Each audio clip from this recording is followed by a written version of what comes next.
So very dark man got to Benue before the president of Nigeria, Bola Ahmed Tinubu, the president of the Federal Republic of Nigeria. It took him 3 days to respond or to say something about 200 people that was unalive in Benue. Anyway, let me give you the details or what has happened so far in Benue State. Let me explain. So if you're in Nigeria, what is happening in Benue State should not be a news to you anymore. In fact, it is not new. This is not the first time, second or third time that people will be unalived in their house. People will be burnt in their house. It is no longer news. But the one that happened recently is the height of it all. More than 200 people were set ablaze in their house, unalive. Children or pregnant women or adult.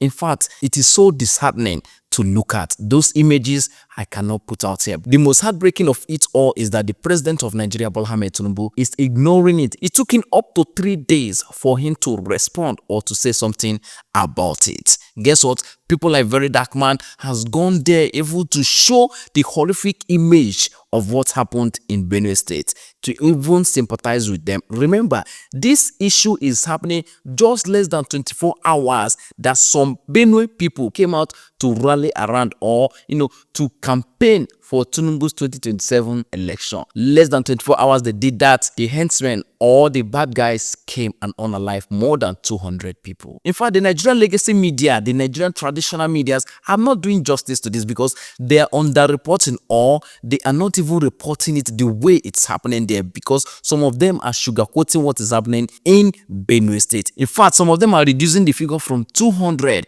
to 50 something according to some of the TV stations, as you can see. In fact, you need to hear from the people of Benue what is really going on. Right now, we are standing on the of our mothers, our fathers, our brothers and sisters. We have become IDPs in our own very country. These killings have persisted for years. A lot of talks have gone on. Only last year, 500,182 people were displaced. We have 21 IDP camps in Benue.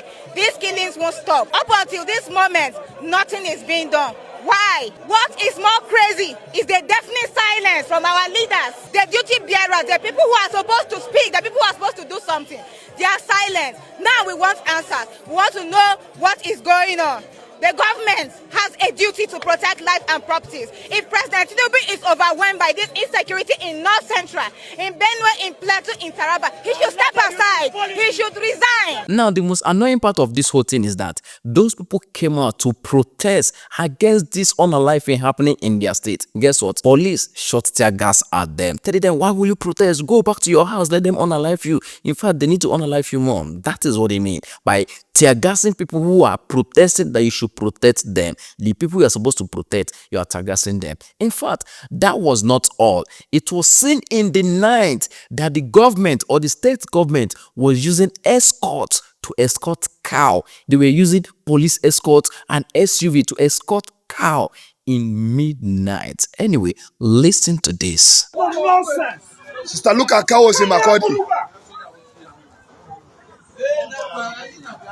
Benue State government is escorting them. Makurdi capital, sister, look. Oh my God! Can you imagine this?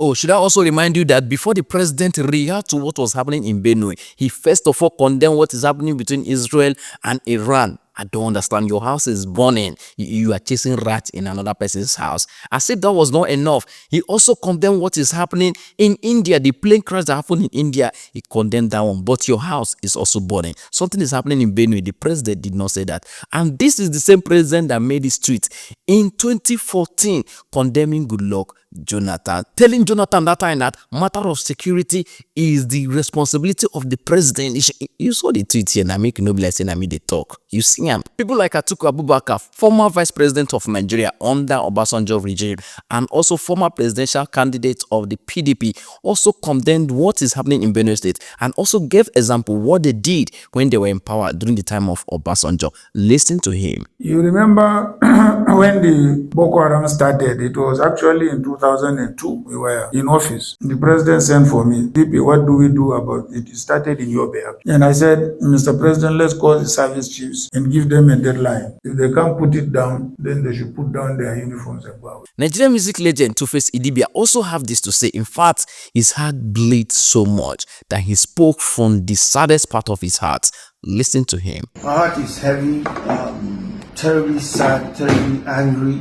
But like it's become a national emergency. What's going on in my state, Benue State? It will interest you to know that Benue people are now fleeing their community, traveling to other states just to have safety. Imagine leaving your ancestral land to another place because the government you voted or that find their way into power failed to protect you. Oh, your state governor also failed to protect you. I mean, your governor that is a reverend father, that was a reverend father, has failed in his duty to protect you people. What a sad reality. So dear Nigerian, this is just a brief summary of what is happening in Benue State. If I missed anything, please tell me in the comment section. At this point, I will indulge you to pray for those who lost their family members in Benue State and also sympathize with them. If you have anything that you can use to help them or whichever way, please do, as the government of the day has failed us. 2027 is around the corner. It is time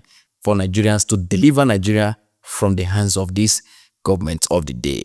Remember, the next election is between Nigerians and the ruling party. You know what it means. Anyway, tell me what you think in the comment section. But before you do, please, it is a sad one. I don't know what to say. But then, don't forget to enjoy your weekend. Nigeria!